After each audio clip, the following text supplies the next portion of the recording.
আজকে তোমাদের যেটা পড়াবো সেটা হচ্ছে দ্বাদশ শ্রেণীর এথিক্সের ওপর যে সেকেন্ড চ্যাপ্টার আছে পরিবেশ নীতিবিদ্যা, তা নিয়ে আলোচনা করব।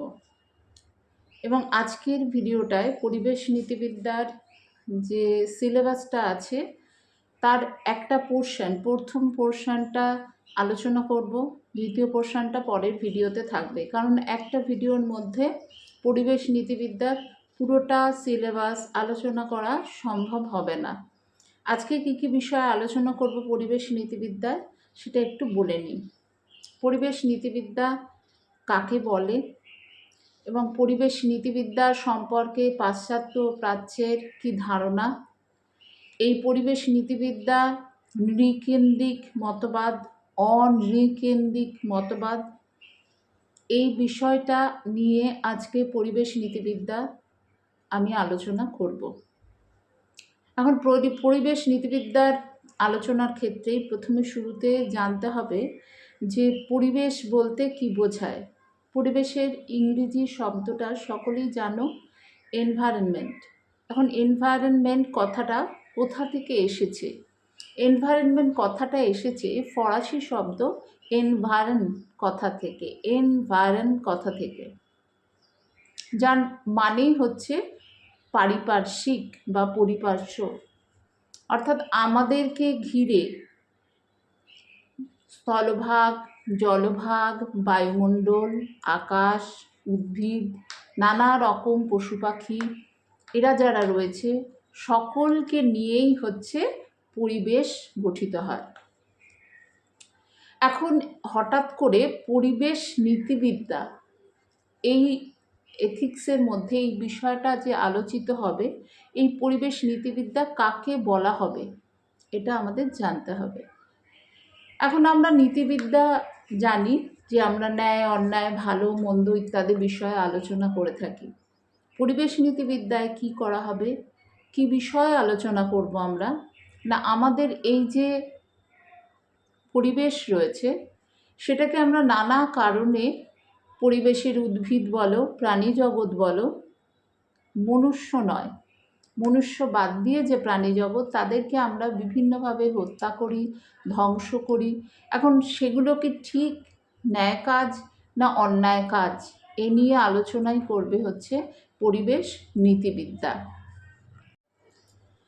আমাদের পরিবেশ নীতিবিদ্যায় আমাদের প্রয়োজনে যদি আমরা আমাদের পারিপার্শ্বিক জগতের কিছু বিনষ্ট করি, সেগুলো ছাড়া ভবিষ্যৎ প্রজন্মের জন্য সুরক্ষা করে রেখে যাওয়াই হচ্ছে পরিবেশ নীতিবিজ্ঞানী বা পরিবেশ নীতিবিদ্যায় সে কথাই বলা হয় যে নিজের স্বার্থের জন্য বা সাময়িক স্বার্থের জন্য আমরা কিন্তু কখনোই পরিবেশের ক্ষতি বা পরিবেশের যে ভারসাম্য সেটা নষ্ট করতে পারি না। এখন এই প্রসঙ্গে ছোট্ট করে বলে নিই যে বাস্তুতন্ত্রের কথাটাও কিন্তু খুব উল্লেখযোগ্য। বাস্তুতন্ত্র মানে কি না, বাস্তুতন্ত্র হচ্ছে আমরা পরস্পরের উপর, উদ্ভিদ জগৎ, প্রাণীকুল এবং মনুষ্য সমাজ, এরা কিন্তু পরস্পরের উপর নির্ভরশীল। সেই জন্য আমরা প্রকৃতির যে বাস্তুতন্ত্র, সেই বাস্তুতন্ত্রের ভারসাম্য বিনষ্ট করতে পারি না আমাদের ছোট্ট কোনো স্বার্থ সিদ্ধির জন্য বা সাময়িক কোনো স্বার্থ সিদ্ধির জন্য। এটাই কিন্তু পরিবেশ নীতিবিজ্ঞানীরা মনে করেন। এ প্রসঙ্গে পিটার সিঙ্গারের একটা ছোট্ট উদাহরণ, যেমন কোথাও কোনো বাঁধ নির্মাণ হচ্ছে, সেখানে জলাধারের আমরা জলটাকে আটকে রেখে আমরা বাঁধ নির্মাণ করলাম, বিদ্যুৎ তৈরি হবে সেখান থেকে মনে করা হলো। কিন্তু এইটা করতে গিয়ে যে জায়গায় জল আটকানো হলো সেখানে দেখা গেল যে বিভিন্ন প্রাণীকুল যারা ওই জলপ্রবাহের ওপর বা আশেপাশের জঙ্গলে যারা নির্ভরশীল ছিল, তারা কি হলো, ক্ষতিগ্রস্ত হলো, বহু প্রাণীকুল মারা গেল। অন্য জঙ্গলে যারা চলেও গেল, প্রত্যেকটা জঙ্গলে একটা নিজস্ব পশুদের দ্বারা একটা নিজস্ব রকম সেট আপ থাকে। এখন সেখানে যদি অন্য জঙ্গলের জন্তু জানোয়ার গিয়ে আশ্রয় নেয়, অনেকেই সেখানে বেঁচে থাকতে পারে না, বা বহু প্রাণীকুলও এইভাবে মারা যায়। এবং অনেক জলজ যে উদ্ভিদ আছে সেগুলো বিনষ্ট হয়। এখন পিটার সিঙ্গার বলছেন তাহলে কি এই যে আমাদের জলাধার তৈরি করে বিদ্যুৎ প্রকল্প তৈরি করা, এগুলো কি সঠিক কাজ হবে? এগুলো নিয়েই কিন্তু পরিবেশ নীতিবিদ্যায় আমরা আলোচনা করি। এখন পরিবেশ নীতিবিদ্যার ইতিহাস জানতে গেলে, যেটা আমার পরের টপিক, পরিবেশ নীতিবিদ্যার ইতিহাস কি, ইতিহাসটা জানতে গেলে প্রথমে কিন্তু আমরা পরিবেশের মধ্যে যখন আদিম সমাজে, তোমরা ইতিহাসে পড়েছ, যখন আমরা আদিম সমাজে পরিবেশের মধ্যে থাকতাম তখন আমরা কি মনে করতাম, কোনো ভূমিকম্প হচ্ছে বা গাছপালার ধস নামছে, দাবানল না লাগছে, মানুষ মারা যাচ্ছে, তখন প্রকৃতিকে বশ করবার জন্য মানুষ তাদের কি করত, পুজো অর্চনা করতো। এবং দেখা যায় আমরা ইতিহাসে বিভিন্ন রকম দেব দেবী কিন্তু প্রাচীনকালে যে সমস্ত পাই সবই দেখবে অগ্নি, বরুণ, সূর্য, তার ইট পাথর, পাথরকে পুজো করছে। অর্থাৎ প্রকৃতিকে তারা বশীভূত করবার জন্য মানুষ কিন্তু এই প্রকৃতিকেই পুজো করত। কিন্তু পরবর্তীকালে বিজ্ঞান এবং প্রযুক্তির যত উন্নতি হয়েছে তত দেখা যাচ্ছে এই প্রকৃতিকে আয়ত্ত করবার জন্য তখন কিন্তু তারা এগুলোকে আর পূজা অর্চনা হিসাবে বশীভূত করবার চেষ্টা করছে না। যেহেতু মানুষ পরিবেশের মধ্যে, মানুষই হচ্ছে সর্বোচ্চ বুদ্ধিমান জীব, সেই জন্য সে তাকে বশীভূত করবার জন্য, করায়ত্ত করবার জন্য সে সেগুলোকে কাজে লাগাবার বিভিন্ন ক্ষেত্রে কিন্তু চেষ্টা করছে। এখন এইভাবে যে পরিবেশকে আমরা নগরায়ন করবার জন্য, অর্থাৎ নগর সভ্যতা আরও বাড়াবার জন্য বা বিভিন্ন প্রকল্প আনবার জন্য আমরা অনিয়ন্ত্রিতভাবে বনভূমি ছেদন করছি, বনভূমি ধ্বংস করে ফেলছি, বিভিন্ন তাতে প্রাণী মরে যাচ্ছে, উদ্ভিদ মরে যাচ্ছে। এইটাকে বাঁচাবার জন্য আধুনিক কালে 1973 খ্রিস্টাব্দে প্রথম আমরা পরিবেশ নীতিবিদ্যা বলে একটা শাস্ত্র বা প্রথম এই পরিবেশ নীতিবিদ্যার কাজ শুরু হয় 1973 সালে। যার মূল উদ্যোক্তা হিসেবে বা যার প্রবক্তা হিসাবে নামকরণ আমরা করে থাকি, তিনি হচ্ছেন রলস্টন, যার গ্রন্থ তোমরা পড়বে এনভায়রনমেন্টাল এথিক্স হিসাবে, এবং সেটাই তোমাদের পরিবেশ নীতিবিদ্যার আলোচ্য বিষয়। এই 1973-এর পর 1975 সালেও আমাদের দেখা যায় যে রেটলি, ইনি এবং রলস্টন এরা বিভিন্ন পত্রপত্রিকায় কিন্তু এই সম্বন্ধে লিখে গেছে। এখন পাশ্চাত্যে এবং প্রাচ্যে আমরা পরিবেশকে কিভাবে দেখেছি, পরিবেশের সাথে আমাদের সম্পর্ক কী, এটা যদি আমরা আলোচনা করি তাহলে দেখব পাশ্চাত্যের ক্ষেত্রে মূলত দুটো ভাগে ভাগ করে আলোচনা করা হয়। একটা ওল্ড টেস্টামেন্ট ভিত্তিক, আর একটা হচ্ছে অ্যারিস্টটলের গ্রিক সভ্যতার ভিত্তিতে। দুটোতেই আমরা দেখি ওল্ড টেস্টামেন্টের ক্ষেত্রেও বলা আছে যে ঈশ্বর মানুষকে সৃষ্টি করেছে সর্বোচ্চ ক্ষমতা দিয়ে, সুতরাং মানুষ কিন্তু চেষ্টা করলে বা তার প্রয়োজনে সে প্রকৃতিকে ধ্বংস করতে পারে, সে তার স্বার্থে প্রকৃতিকে কাজে প্রকৃতি সৃষ্টিই হয়েছে মানুষের কাজে লাগবে বলে। এটা ওল্ড টেস্টামেন্ট বা বাইবেলের চিন্তাধারার কথা বললাম। অ্যারিস্টটলও কিন্তু বলছেন যে আমরা যদি জীব বৈচিত্র্যকে একটা ধরো পিরামিডের আকারে সাজালে সেখানে সর্বোচ্চ জীব হিসাবে কিন্তু মানুষই আছে, কারণ তার বুদ্ধি বিবেচনা আছে, বিবেক আছে, ফলে সে তার প্রয়োজনে প্রকৃতিকে কাজে লাগাতে পারে। প্রকৃতি অর্থাৎ পরিবেশের উদ্ভিদ এবং প্রাণীকুলকে সে তার কাজে লাগাতে পারে। যেমন কোনো জন্তু জানোয়ারের ছাল বা চামড়া, সেটা সে কাজে লাগাতে পারে, উদ্ভিদকে কেটে কাজে লাগাতে পারে। এটা অ্যারিস্টটলের বক্তব্য। এখন আমরা যদি প্রাচ্যের ক্ষেত্রেও ধরি, প্রাচ্যে কিন্তু এই রকম চিন্তাভাবনা কিন্তু প্রাচ্যে ছিল না। আমরা যদি গৌতম বুদ্ধের কথা আসি, যিনি যীশুখ্রিস্টের অনেক আগে এসছেন, গৌতম বুদ্ধের কথা আসি বা মহাবীর জৈনের কথা আসি, তারা কিন্তু সকলেই বলেছেন জীবকুলই হচ্ছে, সমস্ত জীবকুল হচ্ছে ঈশ্বরের সৃষ্ট, বা সমস্ত জীবকুল পৃথিবীতে যেমনভাবে এসছে তাদের অধিকার আছে বেঁচে থাকবার জন্য। পরবর্তীকালে যদি আমরা বৈষ্ণব ধর্মকে দেখি, সেখানে কিন্তু প্রাণী হত্যা অন্যায় বলে মনে করা হয়েছে। আরও আধুনিককালে যদি আমরা চিন্তা করি, যে রবীন্দ্রনাথ ঠাকুর, তার দর্শন যখন তোমরা পড়েছ, সেখানেও দেখেছো রবীন্দ্রনাথ ঠাকুর কিন্তু নিজের বৃক্ষরোপণ উৎসব শুরু করেছিলেন। তাহলে আমরা মোটামুটিভাবে জানলাম যে প্রাচ্যে এবং পাশ্চাত্যে এই ধারণাটা কিভাবে এসছিল। এবং এখন কিন্তু পরিবেশ নীতিবিদ্যা নিয়ে একটু আগে আমি বললাম যে 1973 সালে প্রথম এটা পরিবেশমূলক নীতিবিদ্যা হিসেবে আসে, এবং বর্তমানে কিন্তু আমরা জানি যে কুয়ালালামপুরেও আমাদের এই পরিবেশ নীতিবিদ্যা নিয়ে প্রথম অধিবেশন হয়, এবং ভারতবর্ষ সহ পশ্চিমবঙ্গেও এই পরিবেশ নীতিবিদ্যা নিয়ে যথেষ্ট কাজকর্ম হচ্ছে বিশ্ববিদ্যালয়গুলোতে, এবং স্কুল লেভেলেও এই পরিবেশ নীতিবিদ্যা বা ইভিএস বা পরিবেশমূলক যে শাস্ত্র আছে সেগুলোকে পড়াবার প্রয়োজনীয়তা কিন্তু আমরা অনুভব করছি। এখন এই পরিবেশ নীতিবিদ্যার ক্ষেত্রে আমরা দুরকম মতবাদ মূলত পাই। একটা নৃকেন্দ্রিক মতবাদ, একটা অনৃকেন্দ্রিক মতবাদ। নৃ কথাটার মানেই হচ্ছে, নৃকেন্দ্রিক মতবাদ বলতে বোঝায়, নৃ মানে হচ্ছে মানুষ, অর্থাৎ মানব কেন্দ্রিক যে মতবাদ। আর অনৃকেন্দ্রিক মতবাদ মানে যেখানে প্রাণীকুল সংক্রান্ত মতবাদ রয়েছে।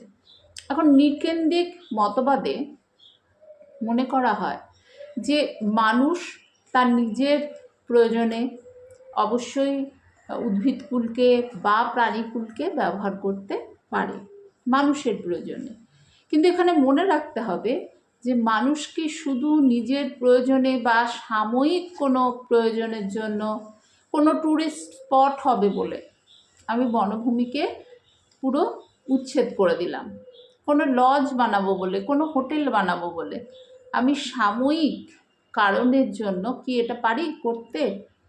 অর্থাৎ মানুষ কি তার নিজের জন্য বা সাময়িক কিছু লাভের ভিত্তিতে আমরা কি এই কাজটা আমাদের করাটা ঠিক? এটা হচ্ছে নৃকেন্দ্রিক মতবাদের মূল কথা। অর্থাৎ ভবিষ্যৎ প্রজন্মের কথা ভেবে, ভবিষ্যৎ প্রজন্ম যে এখনও প্রচুর বনাঞ্চলে এমন উদ্ভিদ আছে যেগুলো নিয়ে গবেষণা চলছে, বা এখনও সেসব জায়গায় সেই প্রাণীকুলের কাছে বা উদ্ভিদকুলের কাছে কিন্তু আমরা পৌঁছাতে পারিনি, যেখানে বিজ্ঞানীরা সেগুলো নিয়ে গবেষণা চালাবেন।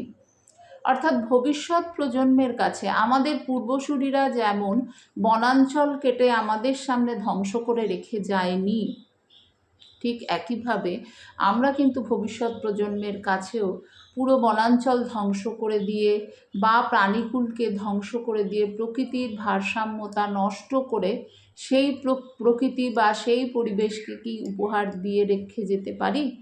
এটা নিয়ে কিন্তু নৃকেন্দ্রিক মতবাদ, অর্থাৎ আমরা আমাদের জন্যই, আমাদের ভবিষ্যৎ প্রজন্মের জন্যই কিন্তু আমাদের উচিত যে পরিবেশের ভারসাম্য যাতে বিনষ্ট না হয় সেদিকে বিশেষভাবে লক্ষ্য রাখা। এখানে মনে রাখতে হবে একজন বিখ্যাত দার্শনিক ম্যাকিবেন দ্য এন্ড অফ নেচার গ্রন্থে বলেছেন যে আমরা এইভাবে যে প্রকৃতিকে যদি ধ্বংস করে চলি, তাহলে প্রকৃতির এই কুফল শুধুমাত্র আমাদের উপরই পড়বে তা নয়, আমাদের ভবিষ্যৎ প্রজন্মের ওপরও পড়বে। এদিকে কিন্তু বিশেষভাবে দৃষ্টি রাখা দরকার। এবার আসি অনৃকেন্দ্রিক মতবাদের দিকে। অনৃকেন্দ্রিক মতবাদ অবশ্যই মানুষের প্রয়োজনে আমরা প্রকৃতিকে সংহার করতে পারি কিনা, অর্থাৎ প্রাণীকুল কেন্দ্রিক মতবাদ। এখানে পিটার কির্সম্যান বলছেন যে মানুষের যেমন পৃথিবীতে বেঁচে থাকার অধিকার আছে, তার বংশ বৃদ্ধি করার অধিকার আছে, প্রত্যেকটা প্রাণীকুলেরই কিন্তু সেই অধিকার রয়েছে, এবং সেটা অবশ্যই সংরক্ষণ আমরা যদি নাও করতে পারি, আমরা অন্তত বিনাশ করতে পারি না। এ সংক্রান্ত অর্থাৎ অনৃকেন্দ্রিক মতবাদকে আবার আমরা দুটো ভাগে ভাগ করে আলোচনা করতে পারি। একটা হচ্ছে উদ্ভিদ সংক্রান্ত, আর একটা হচ্ছে প্রাণীকেন্দ্রিক মতবাদ। দেখো, প্রাণীকেন্দ্রিক মতবাদ অনুসারে আমরা দুটো জিনিস একটু খুব ক্লিয়ার হওয়া দরকার। একটা হচ্ছে শতমূল্য, আর একটা হচ্ছে পরতমূল্য, যেটা এথিক্সে পড়ানো হয়। শতমূল্য মানে যে বিষয়ের নিজেরই মূল্য আছে, আর যে বিষয়টা অপরের কাছে মূল্যবান সে বিষয়টাকে বলা হয় পরতমূল্য। আবার বলছি, যে বিষয়টার নিজস্ব একটা মূল্য আছে সেটাকে বলা হয় শতমূল্য। স মানে নিজের, দন্তস্বয় বফলা, তয় বিসর্গ। আর পরতমূল্য কি অপরের জন্য যে বিষয়টা মূল্যবান। এখন অনিকেন্দ্রিক মতবাদীরা মনে করছেন যে প্রত্যেকটা প্রাণী বা ধরো উদ্ভিদ, সে তো তার নিজের, তুমি একটা টবে গাছ লাগালে, তাতে গাছে জল দিলে, সার দিলে, তবে গাছটা বৃদ্ধি হলো। আর বনভূমিতে যে গাছ বড় হচ্ছে সেখানে কিন্তু কেউ সারও দিচ্ছে না, জলও দিচ্ছে না, মাটিও চেঞ্জ করছে না, সে কিন্তু নিজে নিজে বড় হচ্ছে। তাহলে তার প্রাণ সংহার করার কোনো অধিকার কিন্তু আমাদের নেই। অর্থাৎ প্রত্যেকটা প্রাণ খুবই গুরুত্বপূর্ণ, প্রত্যেকেরই কিন্তু এই উদ্ভিদ জগৎ বা প্রাণী জগৎ, এরাও কিন্তু শতমূল্য। অর্থাৎ এরা কিন্তু অপরের জন্যই মূল্যবান। অপরে তাকে কেটে কুটে কিছু বানাবে, কিংবা কেউ খাবার হিসেবে তাকে গণ্য করবে, সেই জন্য কিন্তু, বা নদীতে জল আটকে দেবে, নদীর জলটা আটকে সে বিদ্যুৎ উৎপাদনের কাজে লাগাবে। পরবর্তী ক্ষেত্রে দেখা গেল আরও বিদ্যুৎ উৎপাদনের জন্য কোনো বৈজ্ঞানিক ভালো আবিষ্কার হলো, তখন সেইটার আর প্রয়োজন থাকলো না। সুতরাং এইগুলো জল বলো, মাটি বলো, উদ্ভিদ বলো, প্রাণীকুল বলো, সবগুলোরই কিন্তু অনিকেন্দ্রিক মতবাদীরা মনে করছে যে তাদেরও শতমূল্য রয়েছে। তারা শুধু মানুষের অপরের কামনা বাসনা নিবৃত্তি করবে বলে, অপরের ভালো হবে বলে, মানুষ সম্প্রদায়ের ভালো হবে বলে তারা কিন্তু এখানে ধরিত্রীতে আসেনি বা জন্মায়নি। এখন এ প্রসঙ্গে বেনথাম একটা খুব সুন্দর উদাহরণ দিয়েছেন। বেনথাম বলছেন যে সকলেরই কিন্তু সমানভাবে, মানুষের যেমন বাঁচার অধিকার রয়েছে, জীবজন্তুরও বা প্রাণীদেরও সমানভাবে বাঁচার অধিকার রয়েছে। ধরা যাক চিড়িয়াখানায় হাতিকে শিকল পরিয়ে রাখা হয়। এখন ভাবো, মানুষকে যদি শিকল পরিয়ে রাখা হতো চিড়িয়াখানায়, সেটা কি ভালো হতো? না, সেটা দেখতে কেউ কোনো মানুষ যেত। তাহলে হাতিটার কি কোনো দোষ আছে যে তাকে আমি শিকল পরিয়ে চিড়িয়াখানার খাঁচার মধ্যে রেখে দেবো, শত শত মানুষ যাবে শুধু তাকে দেখবার জন্য? একটা পশুকে আমরা এইভাবে বেঁধে রাখবো? এটা নিয়েও কিন্তু পরিবেশ নীতিবিজ্ঞানীরা বলছেন যে এটা কিন্তু ঠিক নয়। এতে কি হচ্ছে, আসলে পরিবেশের যাদের প্রত্যেকের, আমরা মনে করছি না যে প্রত্যেকেরই বেঁচে থাকার জন্য একটা শতমূল্য রয়েছে। আমরা এইভাবে প্রকৃতির ভারসাম্যকে নষ্ট করে দিচ্ছি, বাস্তুতন্ত্রকে নষ্ট করে দিচ্ছি, যেটার কার্যকারিতা, যেটার এফেক্টটা, যেটার ফলটা আমাদের কিন্তু ভবিষ্যতে অবশ্যই পেতে হবে। এটা হচ্ছে প্রাণীকেন্দ্রিক মতবাদ। আমরা অনেক সময় আহার করে ফেলছি জীবজন্তুকে মেরে, এবং এভাবে জীবজন্তুকে আটকে রাখছি। কোনো জায়গায় আমরা বনাঞ্চল ধ্বংস করছি, সেখানকার জীবজন্তু কিছু পালিয়ে যেতে পারছে, কিছু মারা যাচ্ছে। ফলে এইগুলো আমাদের সাময়িকভাবে, আমাদের ফল লাভের জন্য, আমরা সাময়িকভাবে স্বস্তি পাবো বলে আমরা বনাঞ্চলকে ধ্বংস করছি। কিন্তু এভাবে করলে কিন্তু প্রত্যেকটা প্রাণী, উদ্ভিদের যে শতমূল্য আছে সেটাকে আমরা অস্বীকার করছি। এবারে আসি উদ্ভিদের জগতের ক্ষেত্রে।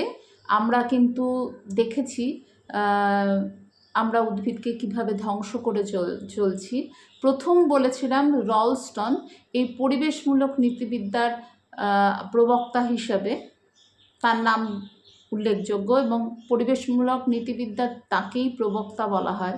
তিনি বলছেন যে আমরা যদি উদ্ভিদকে এই হারে ধ্বংস করে ফেলি, আমাদের উদ্ভিদ শতমূল্য তো এ কারণেই আমরা উদ্ভিদ থেকে নির্মল অন্তত বাতাস পাই।